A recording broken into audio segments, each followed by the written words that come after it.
The Yoga Vasistha is a little bit off focus at the moment.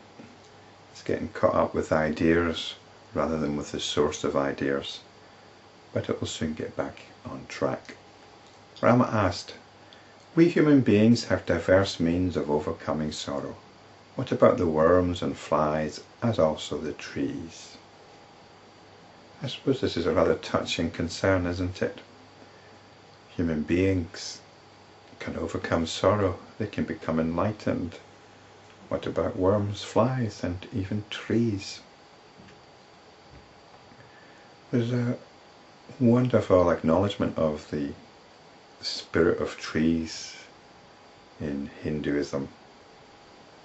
It's almost like an appreciation that they are our cousins. It's something which is in agreement with the theory of evolution. If we go back far enough, then we find that we're related to trees, which is quite a wonderful thought.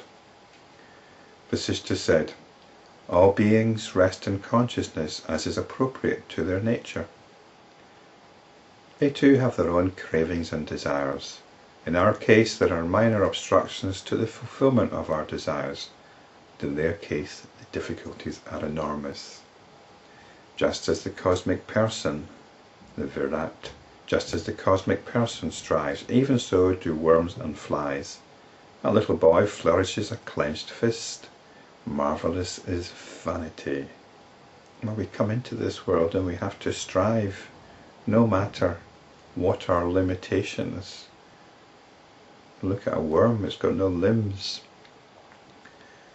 It doesn't seem to have much in the way of sense organs, but it's got to get on with its business, it's got to eat, it's got to reproduce and do whatever it does. All we've got are our torso and limbs. A torso with some appendages waggling around on it. But we get on with what we've got to get on with. We can make tools. And we believe that we can do it. This is our marvellous vanity. We're like a little boy displaying his power, his imaginary power, to the world. Birds are born and die in empty space. Even an ant has to eat and look after the family needs. The little fly flitting across a room is equal in dignity to the vulture Garuda flying aloft. It's all relative, isn't it? This is what's being said here. We see the mighty eagle, or hear the Garuda, which is a mythological bird. We look at the eagle and see how regal it is. But we don't think about the same. We don't think the same about the fly, do we? The fly is just a nuisance. But the fly is just doing its business the same way the eagle is. So we could say they have the same dignity, really, because they're just getting on with what they have to do. Notions like "I am this is mine" are common to both human beings and worms, with all the lofty implications of such notions.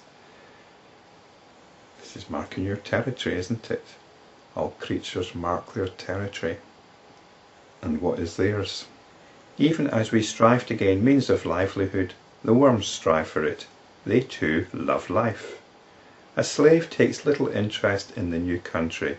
Even so do the cows and other animals not take interest in their owner's house. And this is the psyche. We just get on with it rather than reflect on the context within which we've arisen. So the owner's house here is the psychophysical organism within which you find yourself. Whether it's a cow or a worm, you just get on with it. They too have pleasure and pain, but they are free from a sense of mine and thine. I suppose it must mean here your pain and my pain. They just experience pleasure and pain, so they don't have empathy, because that's all there is, pleasure and pain. Even a seed and a young sprout experience some pain or awareness when bitten by a worm, even as a sleeping man experiences the annoyance of a flea. Both Indra, the king of the gods, and a worm experience the same attraction, aversion, fear, desire for food and sex, pain and pleasure, and the distress caused by birth and death. This is the common experience of all sentient beings, isn't it? These basic feelings. These feelings are common, feelings of fear. The quality is identical in each one of us, although we've got lots of variety, lots of permutations. The only difference exists in understanding the meaning of words and the nature of the elements and the anticipation of future events. In other words, we can plan, we can think ahead.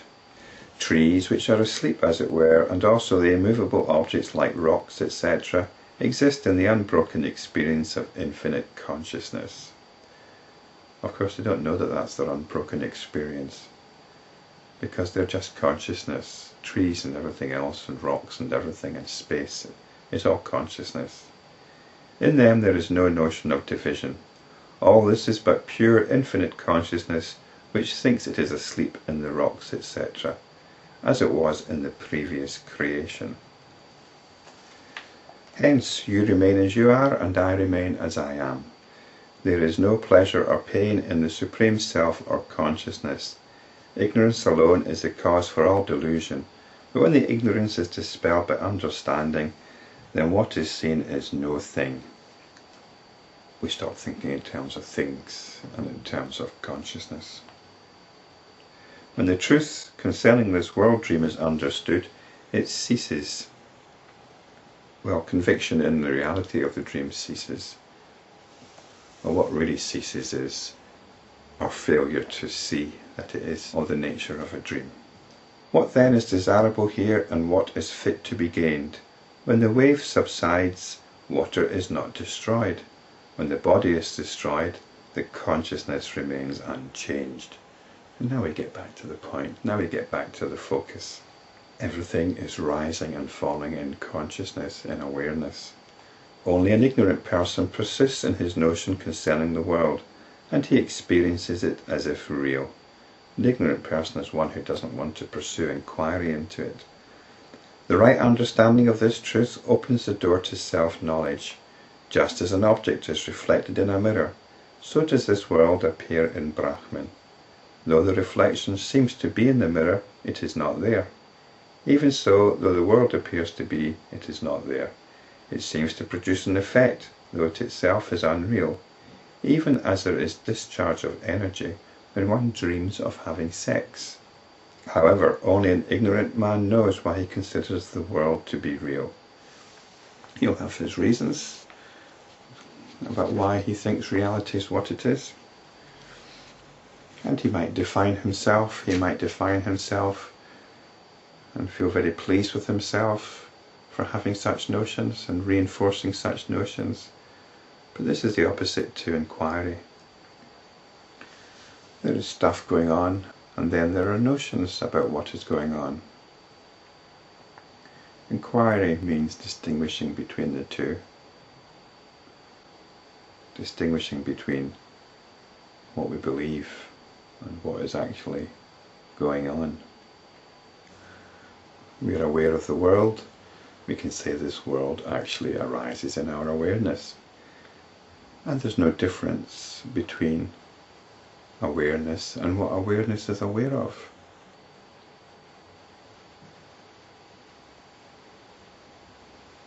This is Brahman.